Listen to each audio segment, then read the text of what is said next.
এবারে বিশ্বকাপ দেখাই হচ্ছে না, এমন টাইমে হচ্ছে ঘুমোই আমরা, রাত জেগে খেলা দেখার মতো পরিস্থিতি থাকে না।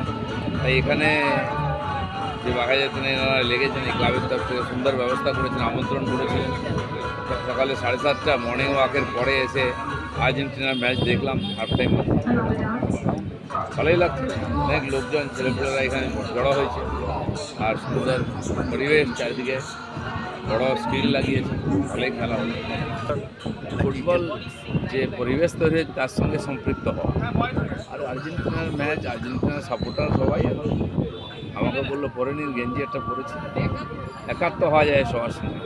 আগে ব্রাজিল ফুটবল ফ্যান ক্লাব ছিল, তখন ব্রাজিল যখন জিততো, ভালো খেলতো। আর্জেন্টিনা বহুদিন ধরে ভালোই খেলে, মারাদোনার সময় তার খেলা দেখেছি আমরা। মেসিও এত বছর ধরে খেলছে, ওয়ার্ল্ড কাপও জিতলো।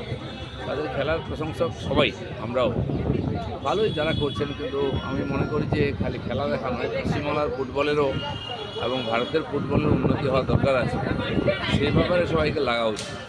নাহলে ফুটবল বিশ্বকাপ শেষ হয়ে যাবে, আমরা ফুটবল ভুলে যাবো, এরকম যেন না হয়।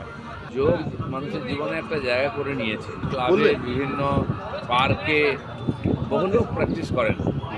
সবাই তো কেউ কেউ বাড়িতেও নিজের মতো করে প্র্যাকটিস করেন। আগামী দিন আরও পপুলার হবে। যত সময় যায় তত অভিজ্ঞতা, টেস্ট সবই বাড়ে, মেম্বারদেরও ডিমান্ড বাড়ে, ফুটবল প্রেমীদেরও ডিমান্ড বাড়ে। তো প্রত্যেক বছর আমরা যেটা করে থাকি, এমনি একটা ডেকোরেশন করে ফুটবলের বিশ্বকাপে একটা ফ্লেভার আনার চেষ্টা করি। কিন্তু আমার বিভিন্ন জায়গায় খেলা দেখে যে অভিজ্ঞতা থেকে এই ফ্যান জোনের কনসেপ্টটা আসে আর কি। জায়ান্ট স্ক্রিনে খেলা দেখলে এবং সব দলের দর্শকদেরই পাওয়া যায়, এটা ভেবেই এটা করা। দ্বিতীয়ত হচ্ছে অনেক লোক একসাথে বসে খেলা দেখতে পারবো, এটা হচ্ছে মূল বিষয় ছিল। আমাদের মন্ত্রী এসেছেন, দিলীপদা বরাবরই স্পোর্টস লাভার, কারণ আমি এর আগে অনেক ক্রিকেট ম্যাচে দিলীপদাকে ক্লাব হাউসে দেখেছি। যাই হোক, অনেকক্ষণ খেলা দেখলেন, এটা আমাদের আমরা খুব করছি, প্রাউড ফিল করি আর কি, যে মানে আমাদের এরকম একটা আর্জেন্টিনা ফ্যান ক্লাবের আয়োজনে এরকম একজন মন্ত্রী 1 ঘন্টা এসে খেলা দেখে গেলেন।